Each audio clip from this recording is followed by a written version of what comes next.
Folks, welcome to the Prepared Homestead. This is Travis. Thank you all for stopping by to watch. It is a very, very foggy morning here. I know you can't tell, well, we're in a lot of trees behind us, but it's actually starting to lighten up, but my goodness, it's just super thick fog. I mean, you could cut it like with a knife.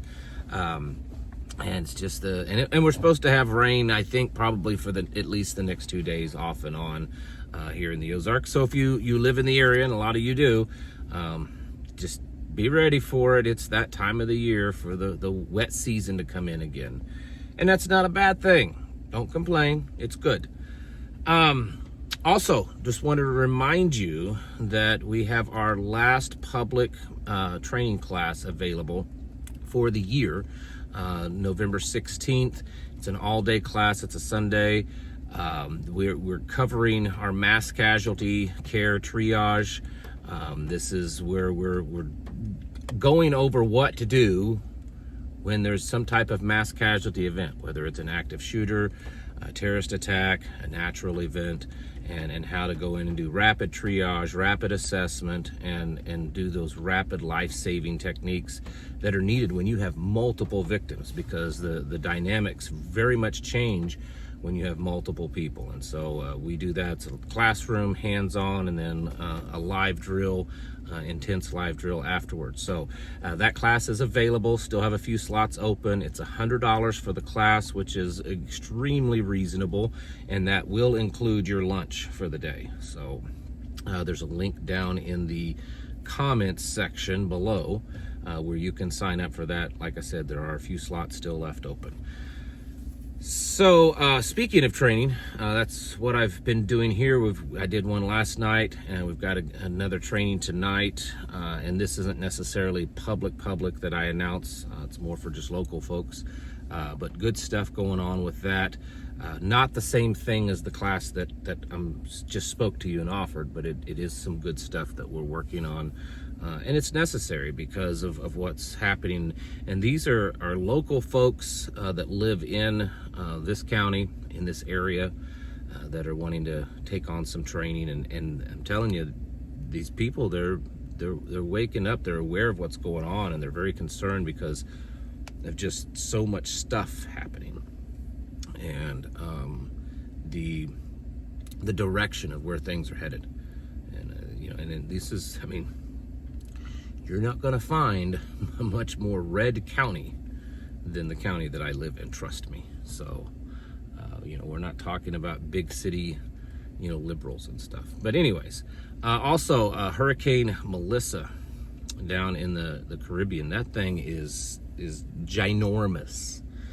It's now a larger hurricane than Hurricane Katrina, and they have recorded the highest wind gusts ever recorded in history, over 215 mile an hour wind gusts out of this hurricane. And so it's going to be crossing over Jamaica and who knows wherever else. And you just pray for these people. A lot of these places that it's hitting, I mean, they don't have a lot of structurally sound buildings already. So it's going to be an epic disaster, I think. So just remember those people in prayer. And like I tell you all the time, whenever there's some type of disaster, whether it's natural, man-made, terrorist, it doesn't matter. Pay attention to how it affects people, how the people react, how governments react, because it's a good way to kind of get a size-up analysis of what to expect if disasters like that may happen to you. So it's just, yes, pray for them, if you're able to help, but in whatever way, but also analyze the situation too. Warhawk Senator Lindsey Graham was on the news stating that he has spoken personally with President Trump and that the president is planning a ground assault into Venezuela and most likely Colombia. And that's what's being planned. And he said that the president told him that he will be briefing Congress on this shortly. I mean, he's been overseas. Maybe when he comes back, he will. But Senator Lindsey Graham is very confident and very excited about the United States invading a country. I don't know. It's nuts. It's nuts. Especially since Russia just signed a security pact that basically says that if Venezuela gets attacked, that Russia will come to its aid. We'll see if that actually happens, but that's what was said. Also, while the president's been on this tour over in several Asian countries, there's been a lot of question and speculation, and this isn't just coming from the far left, about his cognitive abilities and stuff. I have watched several little news clips, like he's on board Air Force One and he's talking, and I hate to say this, and they may make some of you upset, but he's starting to babble on like Joe Biden did. I'm not saying he's at that point, but the things that he's saying don't make much sense. Now he's saying that he had an MRI. MRIs aren't routine stuff. They do MRIs when they, are wondering if something is wrong, whether it's, for whatever reason, but anyways, I mean, if you've watched any of these clips in the last 24 hours or so, you know what I'm saying. It just doesn't make sense. And then the big thing that I want to talk about is, once again, economy, AI, because it's all connected. Today starts massive layoffs with Amazon. Anywhere between 13 and 30,000 Amazon employees will be laid off, terminated over the coming days, weeks. And documents that have been leaked out of Amazon shows that they are planning between now and 2030 of terminating about 600,000 jobs in the workforce, replacing them with AI, robotics and stuff. And there's just been business after business here lately that's announced, hundreds and even into the thousands of jobs that they're terminating. Some of it's because of the economy slowing down, and some of it's because they're just being replaced with technology.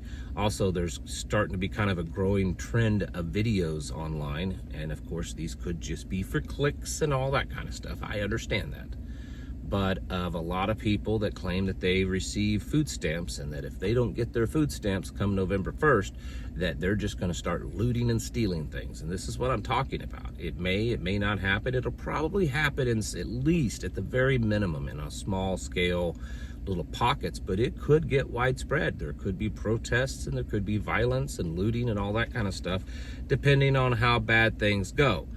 But just letting you know, there's a lot of people already talking about it, saying that that's what they're going to do. They're just going to take what they want. And then the big news that I wanted to talk about, that a lot of people just are ignoring, a report came out that there are already existing in this country over 5,400, that's 5,400 and some change, of these AI data centers in the United States alone.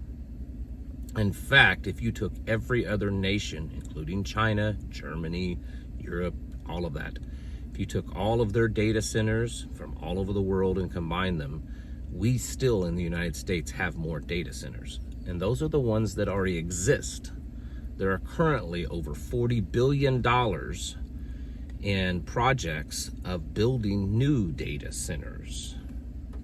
They're expecting that 5,400 number to nearly double by the year 2030, which isn't that far away.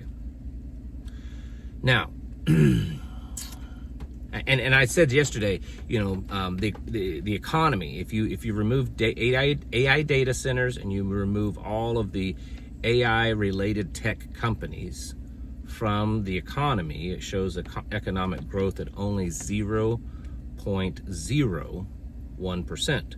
About 60% or so of stock market growth over the past 8 months or so, 12, a year. Let's just say since January. Since January, about 60% of stock market growth is exclusive to AI tech stocks. It really only about, maybe a dozen or less companies. So yes, number one, there's a bubble there. It's most likely going to pop at some point, cause some economic problems, but there's also the fact that this stuff is growing fast. Now, let's dig into this just for a moment. These AI data centers, over 5,400 of them, $40 billion being invested at this moment to build more, possibly doubling that number. At least they're expecting at least 9,000 to 9,500 of them by the year 2030. These things solely exist to collect your information.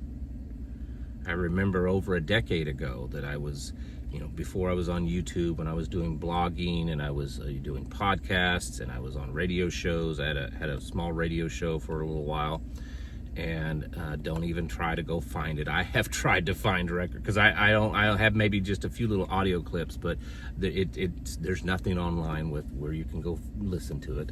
But anyways, I was doing investigations at that point into fusion centers. I actually went to a few, got kicked out of a couple, and the fusion center is like an AI data collection center, except they were run by people. There were a lot of people there. You'd go in and it would just be this big building just filled with these data processors and people that are inputting data where they're collecting it. Well, these data centers, these AI data centers, that's what they are, except it's no longer a bunch of people. It's AI, and it's collecting data, because that's how AI learns. It's a language learning program is what AI is. So it's collecting everything, consuming everything, and then it's processing it, and it's growing, and it may be processing it to learn your habits. It may be processing it to learn how to speak. It may be whatever. What's going on in America? What's happening that even communist China and other nations that we talk about how they are so much less free than we are, don't have anywhere near the amount of AI data centers? I think China has something like either 500 or 800 of them. We have 5,400 of them.